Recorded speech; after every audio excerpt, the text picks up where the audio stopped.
oh boy, grab your popcorn cause it's getting messy. The rap game just got hit with a tsunami of shade, and guess who's holding the umbrella? 50 Cent, the undisputed king of chaos, is back at it. And this time, he's naming names. No sneak disses, no subliminals, just straight up explosions, and right at the center of it all, Diddy. Yup, Mr. Can't Stop, Won't Stop might seriously want to stop after this one. I'm the only one who's been vocal about this long before it actually. Oh, you've been saying this for a long time now. And then no one was, they're just, why is he saying this? And now it's coming out like crazy. I mean, but I also didn't participate. I also didn't go to those parties. Yeah. So a lot of the celebrity culture that you don't hear saying anything is because they participated to a degree.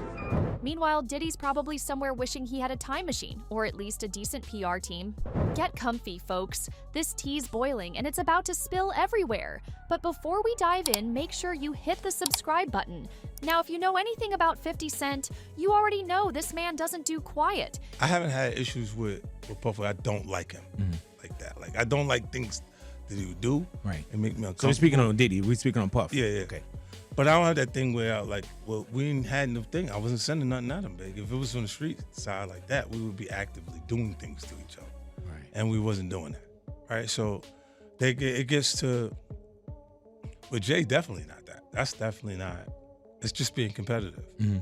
You know what I mean? So I look at it, I go, whoa. So I always go into what would I do in a situation like this? Like when that type of thing happens, like, and I'm going, I don't know. I hope things are all right for him internally. Speaking on? I mean, at the crib. Because in the statement they mentioned his you're talking daughter, Jay. His daughter Gotcha. would, being old enough to, because she about 13. Right. So it's the same age as his kid. He doesn't sneak diss. He doesn't hint. He crashes through the front door of the internet like the Kool-Aid man and starts yelling names. And this time, those names are loud. The post went viral within minutes. People were tagging blogs, YouTubers, conspiracy theorists. Even your grandma probably saw it by now. At the center of this digital wildfire, Diddy, the man, the mogul, the bad boy himself. For years, Diddy has been known for champagne, Ciroc, flashy parties, smooth talking, and dancing in the background of his own music videos. But now, he's being tied to a storyline that sounds more like a hip-hop Netflix thriller than real life. The way 50 laid it out, you'd think Diddy's been moving like a boss in a secret underground rap mafia, just out here clapping careers and maybe more. The way you would present the idea of going to these projects. To come party with me. Yeah. And then that swayed me away from it. Just that alone.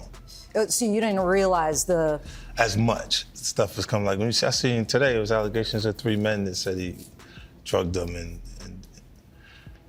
it's a long time, to be honest with you. Like when people don't remember being violated for 20 years, it makes me feel a little hard. What are your thoughts on the allegations against Jay-Z?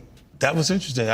When I was saying things, not knowing exactly what I was saying, but I was going with like, where's Jay at? He's mad quiet. Like while the Puffy thing was going on. But it's obvious now that his team was being made aware. Fans didn't waste a single second. Within hours, Twitter and TikTok turned into full-on investigation zones. People were pulling out old interviews, digging up past beefs, and rewatching 90s rap documentaries like they were FBI evidence. Some folks are out here drawing connections like it's a true crime board, string, pins, question marks, and all. And let's be real, this isn't the first time Diddy's name has been tossed around in wild rumors, but 50 just turned those whispers into a stadium-level shout. What's even crazier is that 50 didn't exactly explain himself. He just dropped the list and let the world run wild with it. No captions, no follow-ups, just pure chaos. And when it comes to trolling, 50's an expert.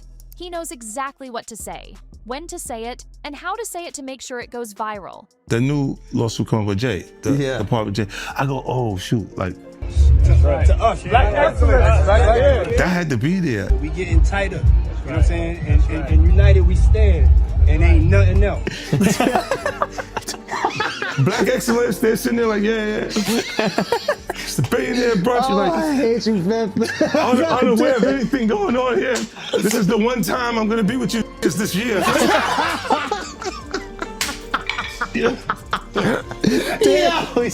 Come on, bro.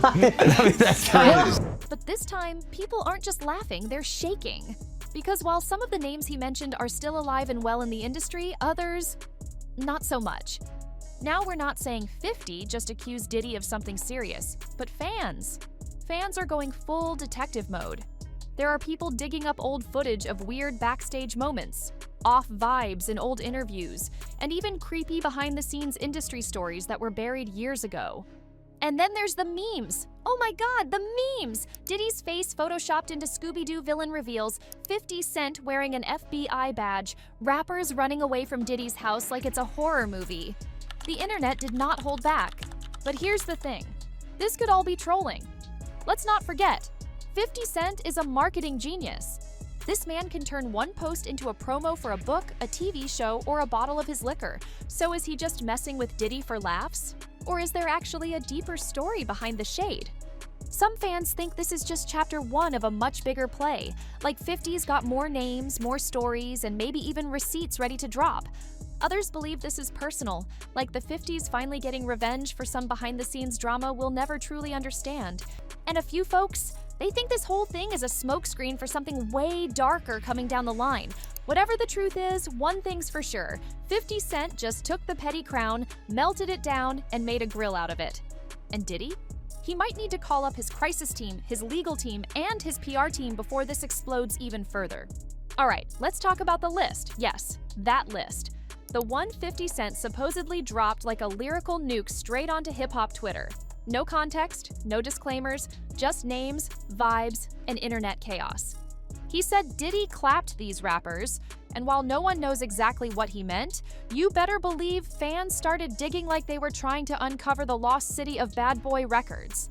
Now look, let's be real. When 50 says someone got clapped, that could mean anything. Career-wise, relationship-wise, reputation-wise, or if you want to take the internet's word for it, something way darker. The word itself is loaded, and 50 knows exactly how to weaponize it. He dropped this list and walked away like a villain in an action movie, letting everyone else explode into panic. They think all celebrities are doing the same thing. Yeah. Right, and when you see, if I wasn't saying anything, guess what? You could safely say that a person on the outskirts that is not involved in hip-hop culture could think that everybody in hip-hop culture is with that shit. So by you, you're good, bro. You're fucking good. Yeah. He's Think about protecting hip-hop. Yeah. If you don't speak out and make them the weirdos, then they're gonna think everybody's Every like single that. person is like that involved in hip-hop culture. So, who's on this alleged hit list? Some names were obvious, some were rumored. Some, straight up fan fiction level wild. Let's dive into the suspects one by one. Starting off with Mace. Yes, Harlem World, shiny suit era, pastor turned rapper turned industry mystery Mace. If there's anyone whose name had to be on 50 Cent's now infamous clapped list, it's him. No question. He's basically the poster child for artists who came up under Diddy, blew up overnight, and then vanished like a ghost in a shiny leather jacket. Back in the late 90s, Mace was that guy. After Biggie's tragic death, Diddy was looking for the next star to keep Bad Boy shining, and boom! Here comes Mace with the smooth bars, soft voice, and hit after hit. He was literally on top of the world. Feel So Good was everywhere. You understand? He was using Mace as other artists to write rhymes on other people, write songs on other people's albums, on his album, and taking their talents and stealing their publishing on different albums and different records. Prime example, Mace wrote that Bad Boy joint. I ain't even see him at the premiere because I believe Diddy owned most of the publishing on that, which ended up being a big record that went over to movies. I think Mace was upset the fact that when he learned the business, he saw how Diddy had robbed him. He had took the glory for the albums, the music, and all the records that he had did. You couldn't walk 2 feet without hearing his voice in a club, on a mixtape, or blasting from a Hummer on 24-inch rims. And then, he dipped, just like that. At the height of his fame, Mace said he was done with rap and gave his life to God. He left the game, left Bad Boy, and started preaching. It was one of the most random exits in rap history, and fans have never stopped wondering what really happened. Now, fast forward a few years later, Mace resurfaces. But this time, he's not spitting bars, he's spitting truth bombs. In multiple interviews, Mace has straight up called Diddy out, accusing him of shady contracts, bad business deals, and straight up using him. There's somewhere you're supposed to be, right? But you could pick any place. That's just like me, right? I took my life, I was doing music, right? And I said, you know what? I'm not gonna do music. I'm gonna go over here, right? So if I go over here and all of this bad stuff happened, no matter who I met over here, I wasn't supposed to go that direction. That all you get to do in life is pick your choice, but the consequence you don't get to pick. I get it. I understand that part. That's some deep shit. Yeah. Yeah. Real deep. It's gonna go over like a lot I of could go out. I could go out right Church now. on Friday, I could go out right now and get a woman pregnant, and we have a beautiful child. That still don't mean that that's what I was supposed to do. That's what I did. No, I get that. I get that a lot because, and not to the scenario, right? To make, and this is not as deep as Mace is going, right? Yeah. One of the biggest headlines came in 2020 when Mace claimed that Diddy paid him only $20,000 for his publishing rights, then refused to sell them back when Mace tried to buy them for $2 million. $2 million. Let that sink in.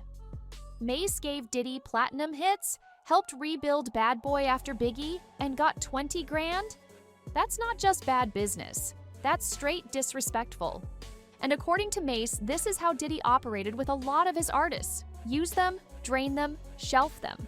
He said there were 70 Blood gang members outside of his hotel room in the hallway, and it was his understanding they were there to take out even more members of the Bad Boy crew. Not only was he trapped in his hotel room, but the people he came to LA with left him high and dry. So all in one night, Mace finds out Biggie is shot and killed, Bloods are outside of his door wanting to do the same to him. So when 50 Cent started throwing out this so-called clapped list, fans didn't even blink when Mace's name came up.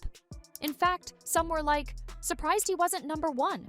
Because Mace's whole career has felt like a blueprint for what happens when you get too close to the Diddy orbit. Bright lights, champagne, and chart toppers, followed by silence, lawsuits, and prayer meetings. And here's the kicker. 50 Cent has been backing Mace for years. Every time Mace takes a shot at Diddy, 50 is right there with popcorn emojis or memes, egging it on. So you already know when he mentioned rappers Diddy clapped, Mace wasn't just on the list, he was the bolded, underlined, capitalized example. But it gets deeper. Some fans believe Mace's exit wasn't entirely voluntary. There are whispers, completely unconfirmed but widely spread online, that Mace saw something or knew something behind the scenes at Bad Boy that made him step away for his own safety or peace of mind. He's dropped little hints over the years about industry darkness, about people selling their souls, about funny energy in certain circles. Is it possible Mace walked because he was clapped? Not physically, but spiritually? Did he sense the machine he was in wasn't just about music, but control? That's the theory, and 50 loves feeding those theories. Now, in recent years, Mace has tried to stage a comeback. He's dropped diss tracks, including one directly aimed at Diddy called Oracle 2, The Liberation of Mason Betha. And fans went wild. He basically called Diddy a fake, a thief. A lot of people want to know, and they always ask me this, is that when you had your record deal, why did you take me to Biggie Smalls and not Bad Boy? That's a...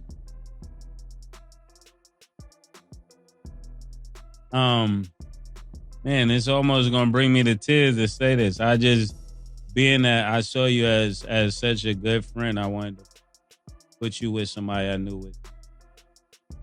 Thank you, man. I really appreciate that. A lot of people ask me that on Instagram, man. Don't have me just out here crying and shit, man. I don't want to get emotional in here, man. Instantly, I knew Biggie would do right by you. Right, so right. I thought he would do the... Thank you, man. I don't got time to start crying in here, murder. And someone who's been hiding behind a clean image for years while stepping on everyone who helped build him up. Now, let's talk about one of the most legendary, jaw-dropping names people believe sits comfortably on that alleged clapped list: Shyne.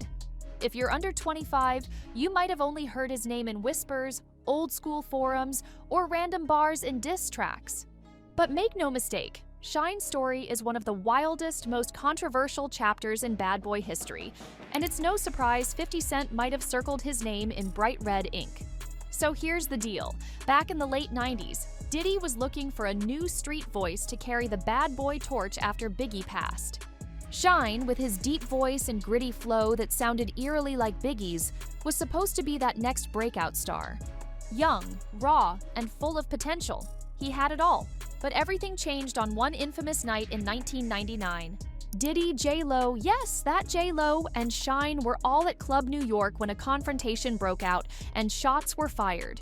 People scattered, chaos erupted, and before you could blink, the headlines were everywhere. Someone had pulled the trigger, and someone was going down for it. Fast forward to court. Shyne was the one who took the fall. He got 10 years in prison for attempted murder, assault, and reckless endangerment. Meanwhile, Diddy? Acquitted. Walked away clean. Back to parties and platinum albums like nothing happened.